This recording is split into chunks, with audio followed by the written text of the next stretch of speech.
Commando raid in Syria, then the Iraqi city of Ramadi falls to ISIL. One tactical victory and the loss of a strategic city. And for a closer look at the situation, we turn to Roby Barrett in Dallas, Texas. He's an expert from the Middle East Institute and a senior special operations fellow at the Joint Special Operations University. Welcome back to the broadcast. Thanks for joining us.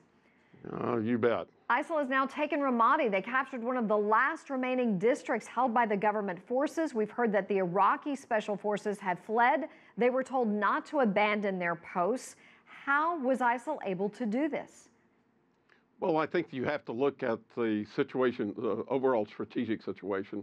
And that is that the Sunnis, whether they're in Syria or they're in Iraq, feel like they've been left out in the cold, having to deal with Shiite governments in both Baghdad and Syria, in Damascus. And so it's very, very difficult to get any kind of support. ISIS is a terrible problem. It may be terrible living under them. But many of the Sunnis view ISIS as just a necessary evil and better than dealing with the Shias on either side.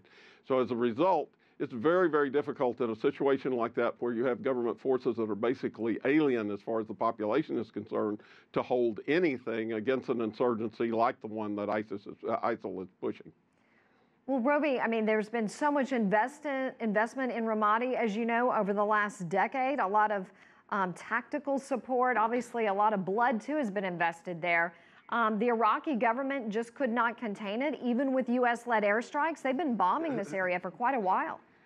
Well, you know, when we talk about the Iraqi government, the way it's viewed from the western provinces, from Anbar and among the Sunnis, and even among the Sunni Gulf, is it's not the Iraqi government, it's the Shiite government in Baghdad that's basically an Iranian puppet.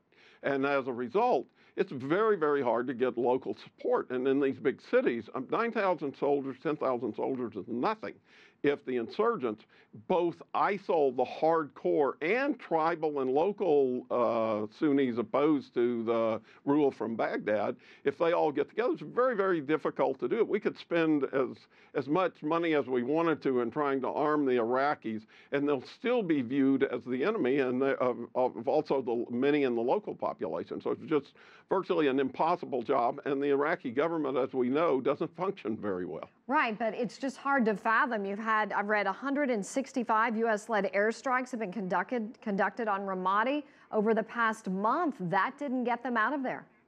Well, airstrikes can't do it alone. You have to do it on the ground, and at some point on the ground, that's where the casualties happen. And so if you'd had a credible ground force moving forward, then yes, ISIS would have stood no chance of being able to stay in there. But it's not the way. It's literally the Iraqi government is not credible in trying to reclaim these Sunni areas, and their armed forces really, really aren't up to it because they're going to have to take some casualties. All right, let's move on to what happened yesterday. The U.S. Forces said that they actually had a significant blow to ISIL when they captured this guy, Abu Sayyaf, inside Syria. How significant is this? Many people push back saying, we don't know this man. Obviously, it wasn't that significant. They still took over Ramadi.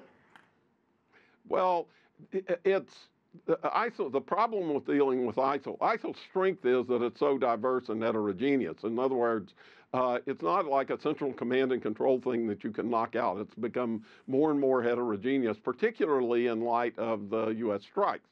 And I think that if you look at the operation in Syria, you can look at it in three parts. If you look tactically, the technical operations piece of having the intelligence, of being able to mount the operation, of being able to get the right guy and go in there and hit it. My understanding is they're saying he's dead, at least ostensibly, they're saying he's dead, and then come back with his wife. I mean, it's a great operation. They did a great job. But if you look at it strategically, I think the reason they were trying to capture him alive is because they thought it would hand them the information about the network, the funding, you know, many things about the leadership that they don't know.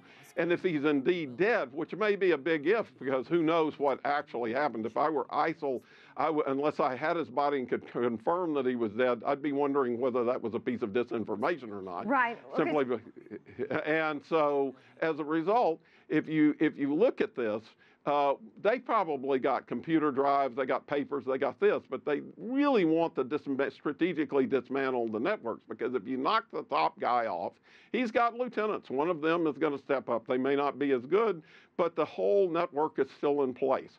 And so Let me ask you just one more thing, Roby. We have to go in a second, but I just want to ask you about Ramadi. I mean, how significant is this in the big picture in their fight? We remember what was happening with the Mosul Dam. What does this mean for them? I am not surprised at all. What's happening is that the news, that everything that happens in Iraq, it's either the strategic value is played up. I'm not surprised that this happened at all.